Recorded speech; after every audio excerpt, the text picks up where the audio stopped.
Bonjour à tous et bienvenue dans cette nouvelle vidéo sur ma chaîne. Aujourd'hui on va refaire ces vidéos que j'appelle pas en fait, que j'ai pas de titre pour, mais ces vidéos sur un sujet concernant la lecture. Déjà je tenais à vous remercier pour l'accueil que vous aviez fait à la vidéo sur les pauses et les pannes de lecture parce que waouh, je m'attendais juste pas à ça.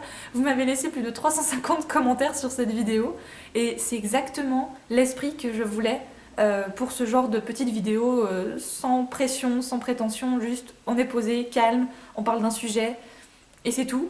Et vous avez été super tolérants les uns avec les autres, super tolérants avec moi et c'est exactement ce que je voulais. Il n'y a pas eu d'embrouille, c'est pas des vidéos à conflit que je veux mettre en avant. Je tiens d'avance à m'excuser pour cette vidéo qui sera, je le pense, un petit peu brouillonne parce que voilà, c'est comme tout. Quand on me parle d'un sujet qui me tient à cœur, que j'ai envie de défendre, parce que j'y crois et tout, comme beaucoup de monde je pense, je vais un petit peu par-ci, après je reviens par là, après je reviens par là, puis je reviens sur ce que j'ai dit avant alors que j'ai oublié que je l'avais dit. Je le reprécise au début de chacune de ces vidéos. Ce que je vais dire ici c'est bien sûr mon avis personnel, ce que moi je pense de la vraie ou de la fausse littérature. C'est quelque chose que je me suis plusieurs fois ramassé dans les commentaires. Tu lis de la fausse littérature, tu lis de la merde, tu lis des trucs qui sont plus de ton âge, à quel moment tu grandis. Enfin, bon, voilà. Et j'en passe, j'ai envie de vous dire. Il y a quand même toujours des personnes, et ça je pense que n'importe qui lisant du young adulte ou de la jeunesse se ramasse ce genre de commentaires de temps en temps. Donc en gros, du moment que la littérature est faite pour des gens en dessous de 20 ans, on va dire, je vais prendre large, très très large, c'est de la fausse littérature. Ensuite, il y a la fausse littérature pour adultes, qui regrouperait la romance. J'ai eu quoi ? Ah, la fantaisie et le polar aussi seraient de la fausse littérature, selon les dires de certains. Maintenant que ceci est dit, je vais vous donner mon point de vue sur ce qu'est la vraie ou la fausse littérature. Il n'y en a pas, tout simplement. Pour moi, il y a la littérature, c'est-à-dire qu'il va y avoir de la littérature pour les petits, il va y avoir de la littérature pour les enfants, il va y avoir de la littérature pour les ados, de la littérature pour les moins ados mais qui ont gardé leur âme d'enfant, il va y avoir de la littérature pour tout le monde, tout simplement. Voilà, chacun peut trouver un livre qui lui correspond. C'est ce que j'aime avec l'objet du livre. C'est qu'on peut être un fanat de voiture, un fanat de tricot, je sais pas, n'importe quoi, fan de tout ce que vous voulez, il y a forcément un livre qui parle d'une de vos passions.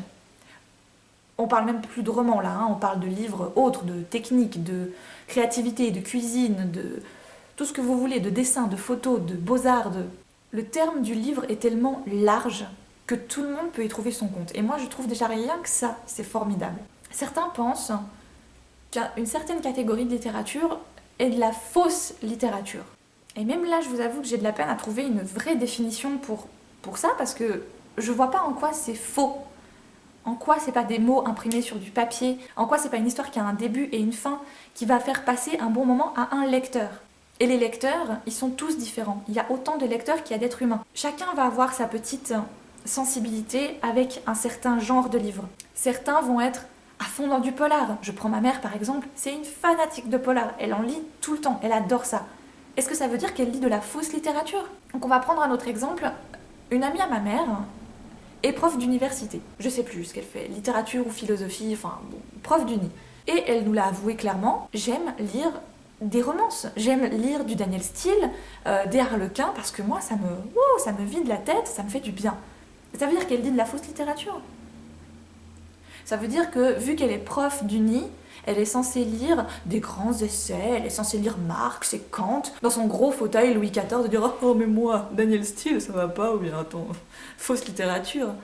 À quel moment il y a un gars, quelque part, qui s'est dit « Ça, c'est la vraie littérature et ça, c'est la fausse littérature ». Il y a une liste quelque part qui existe? Je suis intéressée du coup. Parce que personnellement, j'arrive pas à voir qu'est-ce que la vraie et qu'est-ce que la fausse littérature. Pourtant, je l'ai entre les mains tous les jours. Et je ne vois pas, je ne comprends pas à quel moment quelqu'un peut se dire ça c'est vrai et ça c'est faux. C'est un livre. C'est un livre qui va provoquer du plaisir, un bon moment à quelqu'un. Vous n'aimez pas lire des essais? Ça ne veut pas dire que vous n'aimez pas la vraie littérature. Vous préférez lire les classiques? Est-ce que c'est de la vraie ou de la fausse littérature? Parce que c'est des classiques, c'est censé être de la vraie littérature.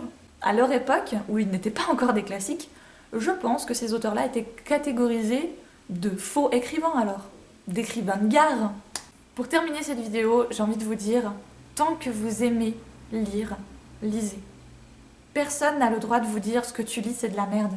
Personne n'a le droit de vous dire ce que tu lis, ça n'a aucun intérêt, c'est débile, c'est nul, tu perds ton temps. Parce que la littérature, elle est à vous. C'est vous qui avez le droit de dire « moi j'aime ça ». Et je me souviens, il y a eu une époque dans ma vie où j'étais pas du tout à l'aise avec mes choix, avec mes goûts, et je les assumais très peu. Parce que j'avais toujours peur qu'on vienne me dire « ah, t'écoutes ça, tu regardes ça, oh mon Dieu, mais c'est tellement nul ».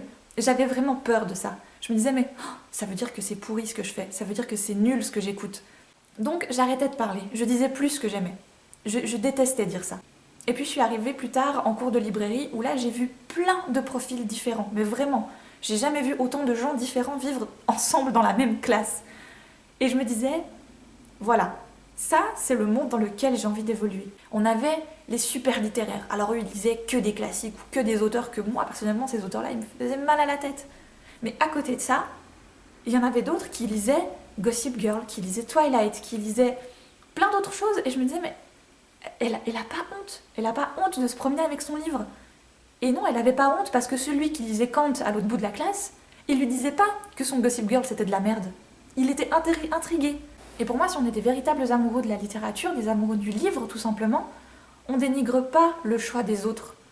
Moi, ça me viendrait pas à l'esprit de voir un client me montrer un Guillaume Musso et me dire « Vous l'avez lu, vous en avez pensé quoi ?» et lui dire « Oh, sérieux, mais reposez ça, c'est de la merde !» Je n'aime pas. C'est mon choix.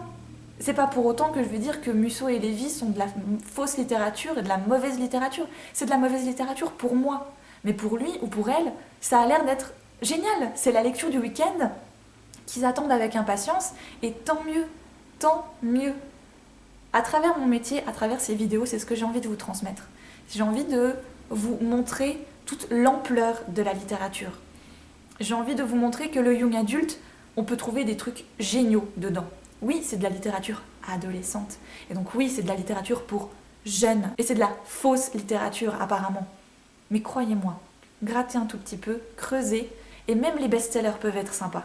C'est pas parce que la moitié de la population l'a lu ou le lit que c'est mauvais. Ça veut rien dire, c'est un petit peu des préjugés, et vous en faites pas, j'ai les mêmes.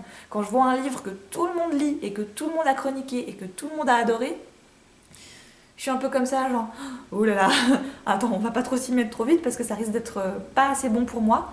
Et je me dis, mais t'es bête de penser ça, c'est pas vrai. Dites-moi dans les commentaires pour vous, qu'est-ce que la vraie ou la fausse littérature, qu'est-ce que vous en pensez? Peut-être que vous faites partie de ces gens qui pensent qu'il y a une vraie et une fausse littérature, et à ce moment-là, j'aimerais une bonne explication, une explication rationnelle, qui peut peut-être me prouver l'inverse de ce que je viens vous dire. Mais personnellement, ça va être dur de me faire changer d'avis, parce que pour moi, il y a une littérature. Et c'est celle qui nous convient, c'est celle qui nous plaît à nous, et je trouve que c'est ça le plus important. Tout simplement. J'espère vous avoir transmis mon message à travers cette vidéo, j'espère que vous avez compris mon point de vue, que pour moi, il n'y a pas de vraie ou de fausse littérature, il y a juste la littérature qui correspondra à chacun de nous. Et bien sûr, c'est ce que j'espère que vous allez trouver au fur et à mesure que vous allez accumuler des livres ou alors emprunter des livres. Trouvez la littérature qui vous convient ou les littératures qui vous conviennent. Et à ce moment-là, je pense que chacun pour soi, on peut être heureux de juste prendre plaisir à lire un livre qui nous convient. Je vous embrasse très fort, je vous souhaite de très belles lectures et à une toute prochaine.